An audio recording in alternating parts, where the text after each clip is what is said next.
You're replaceable, you know. Everyone in a job like this is. I'm not being mean. I'm being honest. People in service work sometimes develop an inflated sense of their own importance. Someone needs to tell them. That's not fair. She threw the cup so hard the lid split open. Make it again. Her voice cut through the breakfast crowd like a fire alarm nobody wanted to acknowledge. The cup sat on the granite counter, cracked at the seam, a small puddle of oat milk spreading across the surface. Every person in the Harlow Financial Lobby Cafe stopped moving. Not dramatically, just that slow, careful freeze that happens when someone decides to become a storm in a room full of people trying to stay dry. Jade set down her cleaning cloth and looked at the cup. Flat white, oat milk, no sugar, served at exactly the right temperature. She had made it correctly. She knew it. The woman throwing cups knew it too. I said make it again. The texture is wrong. I don't pay $12 for something that tastes like a gas station made it. A laugh from somewhere near the back booths. Soft, quick, gone. Jade didn't look for it. She reached for a clean cup. Behind the woman stood Colton Briggs, Vice President of Business Development, second in line for the company's incoming executive director position. He was watching with the half-smile of a man who had never once been embarrassed by anything his girlfriend did in public, because embarrassment requires caring what other people feel. His girlfriend, Tessa Malone, had come to walk him to his 9 a.m. She was performing for him now, the way some people perform when they have an audience they believe is the only one that matters. You should stand straighter when you're making it, Tessa said, leaning one hip into the counter. Posture affects the quality. I can always tell when someone doesn't care about their work. Jade said nothing. She pulled the shot. She steamed the milk. She watched the foam form with the patience of someone who had learned, a long time ago, that silence was not the same thing as surrender. Colton spoke, not to Jade, just loud enough. She's very particular. It's not personal. As though that explained it. As though that fixed it. Jade set the new cup on the counter without a word. Tessa picked it up, took one slow sip, tilted her head slightly like she was doing Jade a favor by deciding. Fine, she said. See? That's all it takes. She walked toward Colton with the cup and the room quietly exhaled. Near the end of the counter, a 22-year-old named Aiden stood frozen with a stack of paper cups he had completely forgotten he was holding. He was 3 months into his first job out of college. He still flinched when people raised their voices. He caught Jade's eye for just a second. She gave him nothing. No anger. No reassurance. Just stillness. What Aiden didn't know, what none of them knew, was that the woman behind that counter had walked into the Harlow Financial Building 19 days ago carrying a barista certification, a carefully constructed employment history, and a single deliberate purpose. Jade Monroe was the founder and chief executive officer of the Harlow Group. She had built it from a one-room financial consulting practice in her late 20s into a firm managing 5 business verticals across 9 countries. The company was 3 weeks away from its largest structural shift in a decade. A landmark expansion into Pacific infrastructure that would define the next generation of the firm's identity. That expansion required appointing a new executive director. And Jade had learned something twice in her career that she had never forgotten. Titles told you what a person could do. Character told you who they actually were. Those were not the same thing. The lobby cafe served every floor of the building. Senior executives passed through it 5, 6, sometimes 8 times a day. It was the one place in the building where rank was supposed to become invisible. Supposed to. Jade had spent 19 days learning the rhythm of the room. Watching who thanked the staff and who looked through them, who held the door for the people behind them, who left cups on the counter instead of walking 4 steps to the return bin, who laughed when someone else was uncomfortable.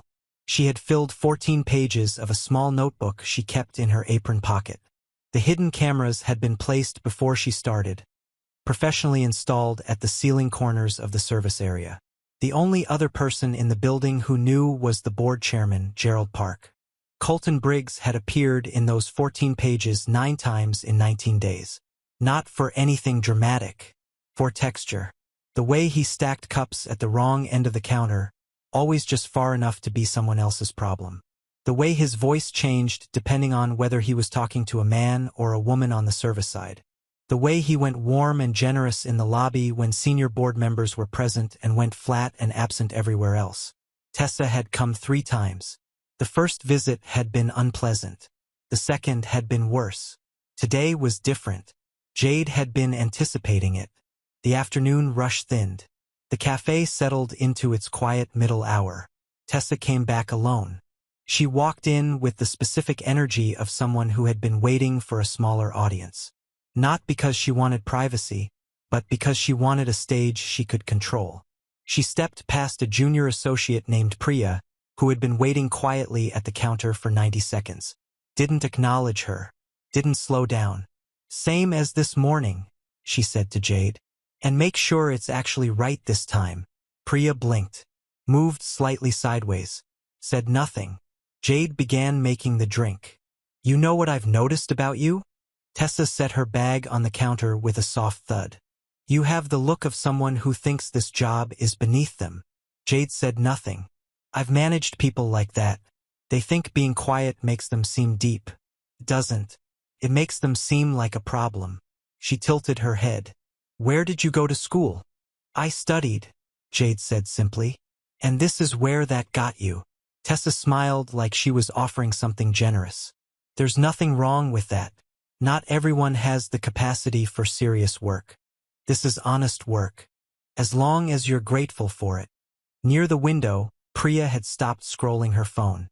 She was staring at nothing, listening to everything. Jade set the finished drink on the counter. Tessa looked at it. "I want regular milk. You ordered oat. I'm changing it." A pause. Deliberate. Quiet. "Is that a problem?" Jade held her gaze for exactly 1 beat. Then she took the cup back. Tessa watched her with the particular patience of someone who understood that the waiting itself was the point. That the power wasn't in the demand. It was in making someone else absorb it without pushing back. "You're replaceable, you know?" She said it conversationally, like she was commenting on the weather. "Everyone in a job like this is.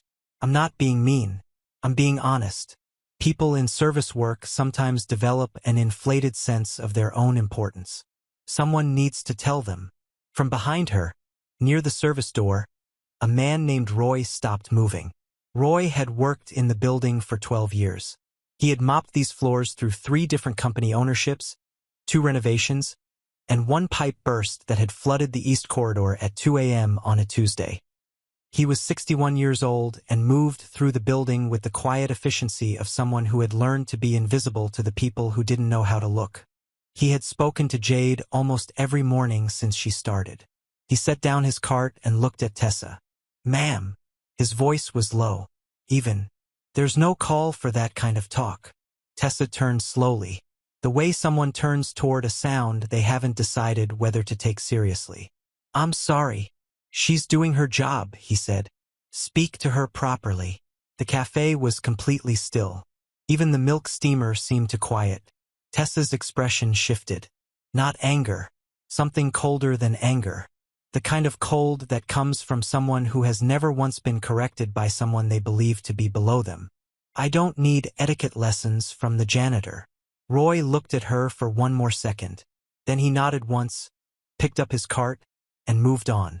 Not defeated. Just finished.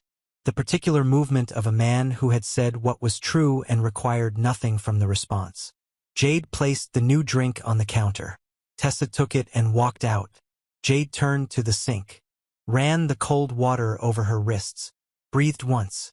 Behind her, Priya stepped quietly to the counter. "I'm sorry," she said, her voice barely above the noise of the room. "That was wrong. She had no right." Jade looked at her for a moment. "What can I get you?" Priya blinked, then gave her order, and Jade made it. But she had already reached into her apron pocket, pulled out the small notebook, and added 2 names. 3 days before the announcement, Colton came back with Tessa. Something had shifted between them. Jade recognized it immediately. The way 2 people move when one of them has been promised something and they're both already living inside the version of life where it's been delivered. Colton was working the room. He shook hands with a department head near the door. He laughed too loudly at something Aiden said while picking up his order, the kind of laugh that costs nothing and means less. He was rehearsing warmth, practicing likability. Tessa moved beside him with the ease of someone who had fully arrived somewhere she believed she'd always deserved. They ordered. Jade made the drinks. The exchange was unremarkable until Tessa, mid-sentence, gestured with her cup and caught the corner of a countertop display, knocking it sideways. Cups and branded coasters scattered across the floor. The moment hung. Tessa looked at the mess, then looked at Jade. You'll want to get that. Not an apology. Not a request. A reorganization of the facts of the world. Delivered without heat because no heat was needed. Colton glanced at the floor, looked away. Jade came around the counter with a cloth. As she crouched to collect the scattered items, Tessa's voice came from somewhere above her. See, Colton? No drama. That's all I want from people. Just do the job without the attitude. Aiden, restocking cups at the far end of the counter, had gone completely still. Priya had closed her laptop. Roy had stopped his cart in the doorway and was watching. Jade stood up slowly. Items collected. Face composed. She looked at the counter and not at Tessa. I've seen enough, she said quietly. To herself mostly, not to the room. But Aiden heard it. And for a reason he couldn't explain, the words made something cold move across the back of his neck. The email went out at 7 a.m. the following morning. All senior staff, directors, and board members. Mandatory all-hands meeting. Main conference room. Friday, 11 a.m. No agenda listed. Only a note at the bottom. Attendance is required. Coordinated by the office of the chairman. Colton read it in his car and called Gerald immediately. Is this the announcement? Come to the conference room at 11, Gerald said. You'll have your answers. Colton hung up smiling. He texted Tessa 2 words. It's Friday. She sent back a champagne emoji. In her office on the 29th floor, a floor that no one in the cafe had ever connected to the woman who made their coffee, Jade Monroe closed Gerald's confirmation email and looked out over the city for a long moment. Then she went to her closet, found the barista apron she'd folded and brought home the night before, and set it over the back of her chair. She wasn't finished with it yet. The conference room on the 38th floor was built to make visitors feel the distance between where they sat and where decisions were made. By 10:55, every seat was filled. Department heads, senior directors, the board's inner circle, junior managers and associates packed along the sidewalls, summoned by a secondary email that had surprised nearly all of them. Aiden stood near the door pressing his tablet against his chest, trying to understand why he was there. Priya sat near the center, spine straight, hands in her lap. Roy had been personally walked to the room by Gerald's assistant and seated in the second row. No one in the room seemed to know what to make of that. Several people looked at him and then looked away again quickly, unsure which response was correct. Colton arrived at 10:58, charcoal suit, the good one, the one he wore when he needed to look like the answer to a question before it was even asked. Tessa was not in the room. She was outside in the lobby, having talked her way to the waiting area near the conference room entrance. She had dressed for an announcement. She had imagined this moment. She was ready to be in the room when it happened. Gerald Park stood at the front beside 2 board members, speaking to no one, watching the door. The screens behind him were dark. At exactly 11 a.m., the side door opened.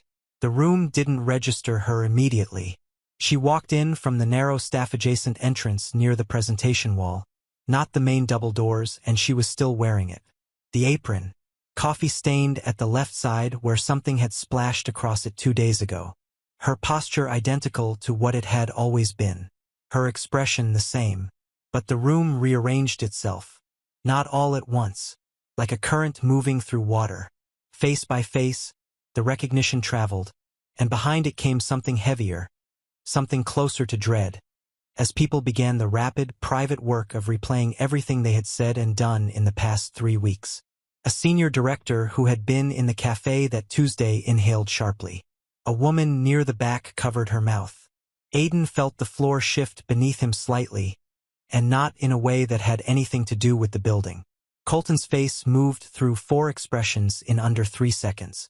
Confusion, then an almost laugh, then something uncertain, then the slow, nauseating arrival of understanding. Gerald stepped forward. Good morning. Before we begin, I'd like to make an introduction. For those of you who don't recognize her by sight, and it appears that many of you don't, allow me to present the founder and chief executive officer of the Harlow Group. He turned toward her. Jade Monroe. Silence. Not polite silence. The silence of a room in which multiple people were simultaneously doing the same math and arriving at the same terrible answer. Jade moved to the podium without hurrying. She set the small notebook on the surface. The same one from her apron pocket. Worn at the corners. She looked at the room. I spent 19 days in this building's lobby cafe, she said. I made coffee. I wiped counters. I restocked supplies. And I watched. She reached forward and pressed the remote. The screens behind her came to life. The footage was clean. Time-stamped. Professionally captured from the corners of the service area where the cameras had been installed before her first shift. The angles were precise enough to capture faces clearly, to carry voices without distortion, to document everything with the same quiet efficiency that the people on screen had believed nobody of consequence was applying. The first clip loaded without introduction. Tessa's voice came through the room's speakers with perfect clarity. I don't pay $12 for something that tastes like a gas station made it. The room watched. Nobody moved. The clip of the afternoon visit. Tessa's patient, pleasant delivery. You're replaceable, you know. Everyone in a job like this is. The clip of the spilled display. The scattered cups. Tessa looking down at Jade crouched on the floor. No drama. That's all I want from people. And then the clip of Roy. Quiet. Unhurried. Setting down his cart. Ma'am. There's no call for that kind of talk. Someone in the back of the room exhaled loudly enough for 3 people to hear. Jade let the footage run until it reached the moment she had said I've seen enough. And then she stopped it. She let the room hold it for exactly 5 seconds. I did not come into that cafe looking for failures, she said. I came looking for character. Those are not the same search, and the difference between them matters more than anything else I could have reviewed in this office. She looked at Colton directly for the first time since walking in. He had not moved, not shifted, not reached for his phone. He had the stillness of someone who understood at last that any movement would be expensive. The executive director of this company needs to understand one thing above everything else. The measure of your leadership is not your quarterly results. It is not your presentation skills. It is not the confidence you perform in rooms that have windows and name placards. She paused. The measure is what you do with people you believe don't matter. What you do when you think no one important is watching. She closed the notebook. Colton Briggs's employment with this company is terminated, effective today. His division will move to interim leadership pending a full conduct review. That review will also examine the culture of his entire floor, which the footage suggests has been a problem for significantly longer than 19 days. Colton stood up. Jade, He stopped. He didn't have the rest of the sentence. Whatever he had planned to say had not accounted for this version of the room. You have nothing to add, she said. Not unkindly, just factually. He sat back down. The restructuring moved forward with precision. 2 project leads who had treated service staff with consistent respect received immediate promotions. A junior manager who had once, without knowing who Jade was, quietly apologized to her after a difficult exchange with another customer, was offered a senior development track beginning the following quarter. Then Jade looked toward the second row. Roy has worked in this building for 12 years, she said. In 19 days, he was the only person in that cafe who had any standing to intervene in a public humiliation and actually used it. Without protection. Without an audience performing back at him. Without any reason to expect it to go well for him. She paused. He simply thought it was wrong. And said so. The room was quiet. Roy has been enrolled in Harlow's management development program, beginning next month, with a full salary adjustment effective immediately. Roy looked at his hands for a moment. Just a moment. Then he looked up. His expression wasn't surprise. It was something older than surprise. The quiet acknowledgement of a man who had known for a long time that he was worth more than the work he'd been assigned, and had simply been waiting for a room that could see it. The conference room emptied slowly. People moved with the careful deliberateness of those recalibrating long-held assumptions about how the world sorted itself. Some stopped to speak to Gerald in low voices near the door. Others left without a word, staring straight ahead, replaying footage in their heads that would not stop running for a long time. Aiden stood near the exit for nearly a full minute after being dismissed before his legs agreed to carry him out. Priya left without making eye contact with anyone, which was how she processed things that were too large to immediately hold. Colton left through the side exit. Jade did not watch him go. Outside, in the lobby adjacent to the conference room, Tessa had been standing near the glass doors when the footage started playing on the screens visible through the window. A member of the board's security team had quietly asked her to leave the premises before the meeting formally closed. She did not make a scene in the lobby. Whatever she had imagined Friday would look like, she had not built the right picture. And when reality collapses, you need a picture to fall back on. She had none. The room had nearly emptied when Aiden came back through the door. He stood at the edge of the space, tablet still in hand, and looked at Jade with an expression carrying several feelings that hadn't yet negotiated which one would speak first. "Can I ask you something?" Jade was picking up the notebook from the podium. She looked at him. "Go ahead. Why do it like this?" He stopped, restarted. "You have access to every performance record in this company. You could have hired outside reviewers. You could have reviewed complaint histories, pulled exit interviews from the last 3 years. Why did you actually go down there and make the coffee?" Jade looked at the apron still draped over the podium where she'd set it before speaking. "Because records tell me what people accomplish," she said. "I needed to know what they are. Those aren't the same question." She picked up the apron, folded it once, set it down. People behave differently when they know power is in the room. They remember to say thank you. They hold doors. They choose better words. That version of them is not worthless. But it's not what I came to see. She looked at him. I needed to see what they did with people they thought didn't count. Aiden was quiet for a moment. "And me?" He looked at the floor briefly. "I didn't do anything. I watched. I offered someone napkins once." "You also looked like it cost you something," she said. "Every single time. There's a version of that story where it doesn't matter. But you're 22. You're new. The real price of speaking up in that environment for someone in your position was not abstract." She studied him carefully. "I watched you make the wrong choice and feel it. That means something. It means when you have enough standing to protect you, you'll choose differently." He nodded slowly. Then, because he couldn't stop himself, "I recognized you. Second week. I'd seen your photo in the company newsletter." "I know." He blinked. "You knew. You avoided eye contact with me for 2 days after," she said. "And then you went back to normal." He laughed once. A short, disbelieving breath. He shook his head. He thanked her and left. The room was empty. Jade stood alone with the afternoon light coming through the tall windows. The same light that reached the cafe 38 floors below. Same building. Same sun. Different altitude.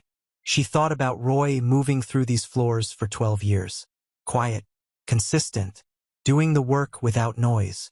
Waiting for a room that could see the shape of a person without needing a title to tell them what to look for. She thought about what it costs an organization to waste that for 12 years. She picked up her notebook and walked toward the door. The apron she left folded on the table. She didn't need it anymore. It had done exactly the work it was hired to do. The ones who treat invisible people with dignity are rarely the ones who announce it. Watch what people do when they think the room isn't paying attention. That's the only version of them that's real.